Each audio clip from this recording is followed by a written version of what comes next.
Rosario, Argentina. Una ciudad vibrante de calles bulliciosas y arquitectura centenaria.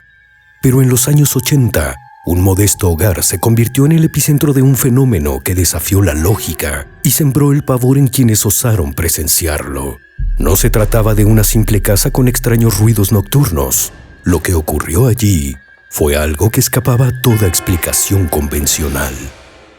Todo comenzó con sucesos menores, objetos que no estaban en el lugar donde se habían dejado, golpes secos resonando en las paredes sin causa aparente, la sensación de ser observado, incluso en absoluta soledad. Pero pronto la casa reveló su verdadera naturaleza. Sillas que se desplazaban solas, platos que estallaban sin que nadie los tocara, sombras que se deslizaban por los rincones sin origen ni dueño. Lo que empezó como simples anécdotas compartidas entre susurros se convirtió en un caso imposible de ignorar. Los testigos eran muchos y diversos: familiares, amigos, vecinos, incluso la policía. Cuando la historia trascendió, la incredulidad inicial de las autoridades se transformó en estupor. Algunos agentes presenciaron con sus propios ojos cómo los muebles se sacudían sin razón alguna, cómo un aire denso y cargado parecía envolver cada habitación de la casa. Se intentaron explicaciones lógicas, bromas elaboradas, sugestión colectiva, algún tipo de vibración estructural, pero nada encajaba. Aquello que ocurría en ese lugar parecía tener voluntad propia. Entre los investigadores del caso surgió una teoría recurrente, la de la energía psíquica. En muchas manifestaciones de poltergeist alrededor del mundo, la presencia de un adolescente en el lugar ha sido un factor común. Se cree que la intensa carga emocional de ciertas personas, de manera inconsciente, puede desencadenar fenómenos inexplicables. En esta casa de Rosario, se decía que uno de los habitantes, un joven con un temperamento introspectivo y atormentado, podía ser la fuente del caos. Pero esta teoría no bastó para tranquilizar a quienes vivían bajo el acecho de lo desconocido.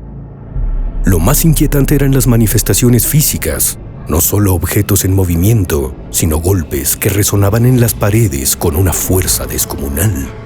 La familia describía noches enteras en vela, escuchando sonidos que parecían provenir de algo atrapado entre los muros. Algunos aseguraban haber sentido manos invisibles que les rozaban la piel, susurros imperceptibles que se colaban en sus sueños. Aquella casa se convirtió en un lugar de pesadilla.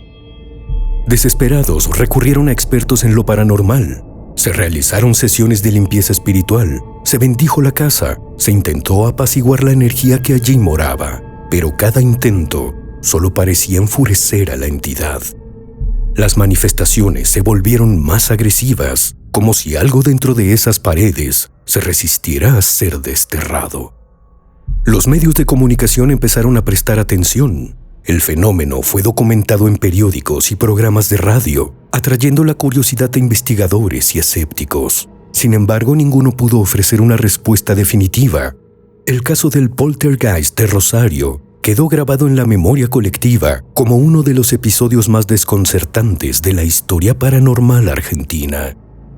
Con el tiempo el lugar fue abandonado. La familia, exhausta, se marchó en busca de paz, dejando atrás aquel lugar maldito.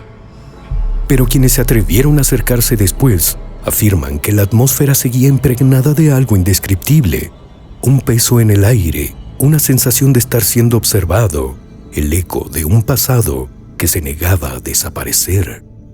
Algunos creen que lo que habitó aquella casa sigue allí, esperando, oculto entre las sombras. Y si la historia nos ha enseñado algo, es que hay cosas que escapan a nuestra comprensión, que desafían toda lógica, cosas que por mucho que intentemos olvidar, nunca se van del todo.